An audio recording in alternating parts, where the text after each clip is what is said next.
Hi everyone, welcome back to my YouTube channel. Thank you for joining me today. I have got a clean and simple card to share with you today featuring the adorable Anya in Japan by The Greeting Farm. I have already coloured it up with my new OLO markers, so if you missed my previous video, it was all about the new 96 set of OLO markers, so if you'd like to check that out, I will put a link below. So I've coloured up Anya just using those new colours. I've tried to colour up quite a few images just using that 96 set to see kind of how versatile they are, what kind of range of different type of things that you can colour with them and whether they make a good starter set. So I have coloured Anya in two different colourways, so I'll show you the other one at the end of the video.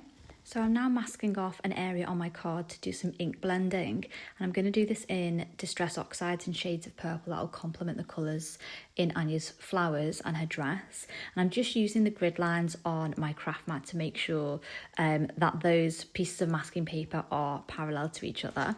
So I'm going to start off with my first colour, which is Milled Lavender, which is a beautiful pale lilac shade. I'm just making sure that there is no ink left on my brush, because I only have one brush for all of my purple Distress Oxides. So I'm just making sure that there's no kind of dark purple left on there. And I'm starting out with my lightest shade, blending towards the middle. And then I'll come in with my medium shade, which is Seedless Preserves. And then I'll move into my Villainous Potion, which is my darkest shade. And I'll tell you something interesting that I noticed when I was doing this ink blending. I actually used alcohol marker friendly cardstock for this because I wanted it to match the card I'd used for my images. And alcohol marker paper is very smooth and shiny, and the ink doesn't sink into it straight away, and that's to allow you to be able to blend more easily with your alcohol markers. But with the Distress Oxide, they also sat on the surface for longer, so I had to be very careful to leave this to dry for a while after I'd finished my ink blending to make sure that I didn't smudge it.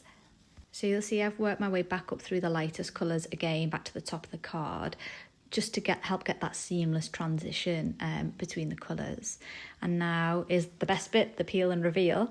And I really love how bold a pop of colour that is against the white cardstock. So now that my ink blending has had a bit of time to dry, I am popping my card into my Misty, which is a stamping positioner. And I am adding in my sentiment. So I'm going to bring in my stamped image as well. And I'm just going to work out how I want everything to sit on the page so I know exactly where to stamp my sentiment. So I'm just inking my sentiment up with VersaFine Onyx black ink. This is really nice, crisp, dark black, and it's my favourite ink for sentiments.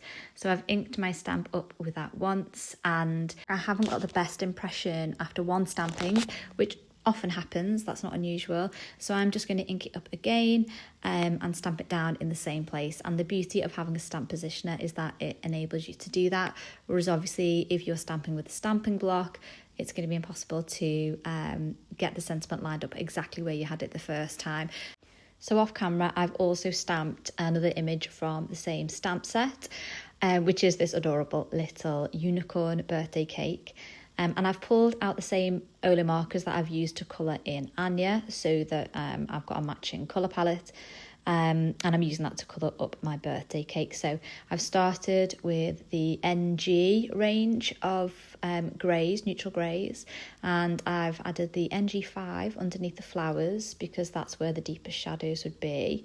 I've blended that out with NG3, and then finally I've used NG0 to move into the white area in the middle. And then for the flowers, I am using V7.8 and 7.4. And then I'm introducing a little bit of green into the image with G7.4 and 7.0, I think. But I'll list all the colours in the description below anyway. And I'm using the new BV shades to colour up the unicorn horn. And then off camera, I have fussy cut out my unicorn birthday cake.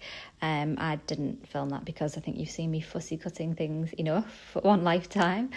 So now I have got all of my elements ready and I can pop them on to my card. So I'm using a little bit of foam tape to give this a bit of dimension. But before I peel off the release paper on the back, I am just laying my images out on the card to make sure I know exactly where I want them to go. And then that is my card almost finished. I felt like it just needed a little extra something to pull it all together. And so I have decided to add some dashed lines around the edges, and I'm doing that just with a black fine liner pen. This one is a Micron, I think it's a size 4. I will again list that in the description below. And I'm just using a metal ruler and carefully and slowly going around the edge so I can try and keep those little faux stitching details the same size all around.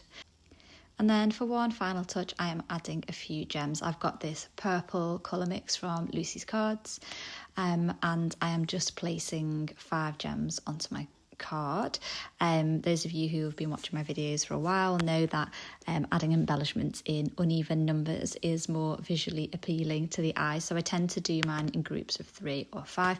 And really annoyingly, I've lost my pickup tool. I really need to get into my craft room and tidy it up because I was using my quickie glue pen here to try and move the gems around the page, which wasn't ideal, but it worked. It's fine. It's done. And so that is the end of this particular card. And I said I would show you the other colourway that I have coloured up Anya. So here this one is. So both of these cards were coloured up using just the colours in the set of 96 new markers. So yeah, let me know which colourway is your favourite. If you'd like to see how I made the card on the left, make sure to subscribe because that video will be coming up soon. And thanks so much for watching. Bye.